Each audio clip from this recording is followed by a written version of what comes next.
Good evening, fellow punters. Mickey D back with you here on Monday evening with a few for tomorrow. It's gone between a quarter past and half six probably now. With two runners that ran already today.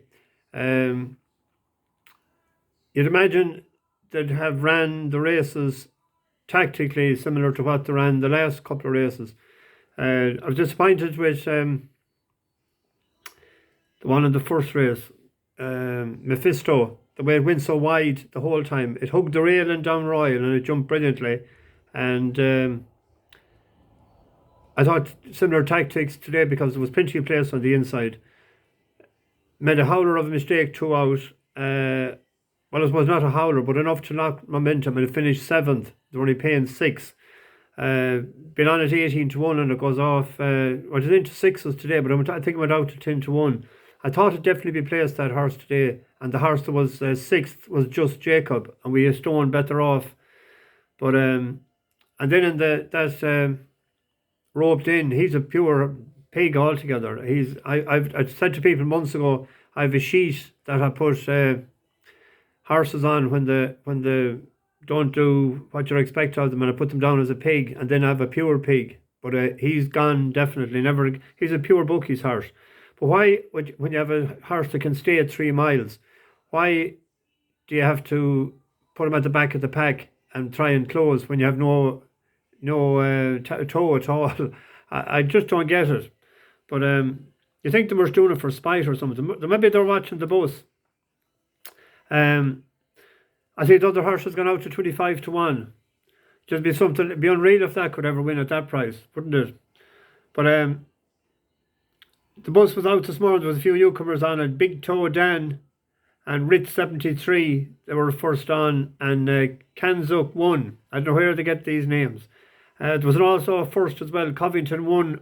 Brought his newborn baby on the bus, and I think we'll have to start building a creche for future. There was one thing I meant to mention as well last night. I forgot. For anyone that likes to see a top class horse, there was a horse that ran in Delmare on Saturday night. It was about 2 o'clock when it was on. Flightline. It's 5 for 5 now, but it won a mile and a quarter race in less than 2 minutes, 1:59 and change. But the horse that had beat by 36 lengths, Country Grammar, was after winning the Dubai World Cup in March. I'm back to that day at 10-1. But he in a hack canter. I never seen a performance like it. The top dirt horse that I seen in my time before was Cigar, trained by Billy Mott, owned by Alan Paulson. But this is an unreal yoke altogether. It's even money for the Classic and the Breeders' Cup Classic. It's 1-2, I think, with some bookies. But even money is just picking up. It's doubling your money. It's no, It's, but have a look at it. Anyway, the Flightline is the name of it. It's an unreal machine altogether. It was bought for $1 million. There a couple of years ago, and they waited to build it into its frame to let it off. But it's an unreal horse. Gave me goosebumps the other night watching it. I was actually watching it in the bus when I was waiting outside the hotel for said crowd to come out. On to tomorrow.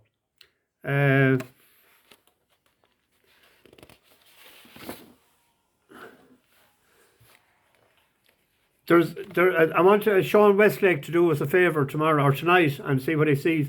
And the 1:30 at Leicester tomorrow, there's the fillies 2-year-old race. There's 14 declared. There's a horse there, Martini Nights. I thought it was very good to eye catch on third on debut. Sean, will you have a look at it and see what you see in it? It's 13-2, 7-1. Tell me if it's worth an each way bet, and I'll put it up in the description later or whenever you get back to me. There's a few top stable yokes in it, but this James Horton trains it. Anyway, one at Goodwood tomorrow on the 5:20. It's Lovely Breeze. It has ran 5 times at Goodwood. It has won once, 2 seconds, a third and a fourth. I won off 84 on its last run in Goodwood. No, its last run, it was a class 4. It was fourth to a day in Asia. It's back down to 80. It was won off 84. It opened at 8-1. It's into 5-1. Point win on that. It's a specialist track, Goodwood, and I I would have went each way at 8 to 1, but we'll just go a point win on that, or else include in your multiples. There's also a course specialist there tomorrow on the 340, a Gaggio for Gary Moore. It's a 7 to 4 shot as well. That likes Goodwood. It has won a couple of times, but the Max We Can is in it as well, and he won it last year. But on to Galway we go with 3 for Galway. The 640 is the Ardalan Hotel Oyster Stakes. It's a mile 4 listed race. The top rated is Yaxeni. It's raced 104. It's 3 for 14. It won the Vintage Triple Stakes in May in Gordon Park. That was over a mile 5, so stamina isn't a problem. Then it was third to Ross Carberry in a Group 3. That was the Munster Oaks. And it was second to Beamish in Roscommon the last time, and that was in soft to heavy.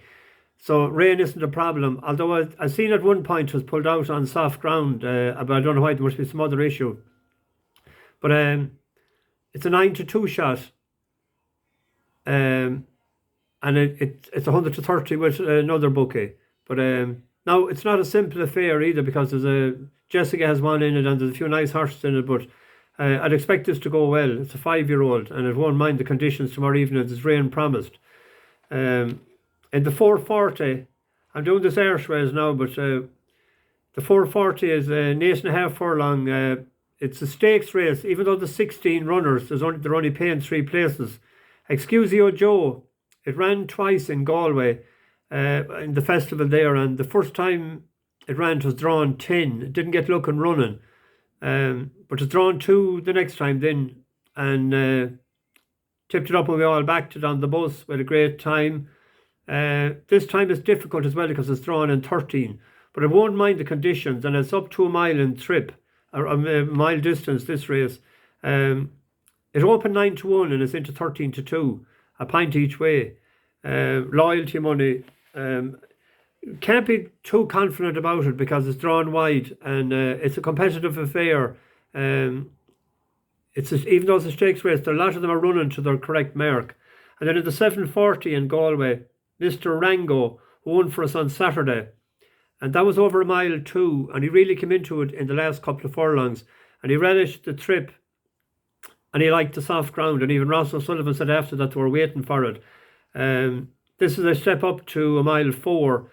The hill shouldn't be a problem. He'll be galloping on. He's one-paced. He's a galloper, relentless galloper, and that's what you need sort of in Galway.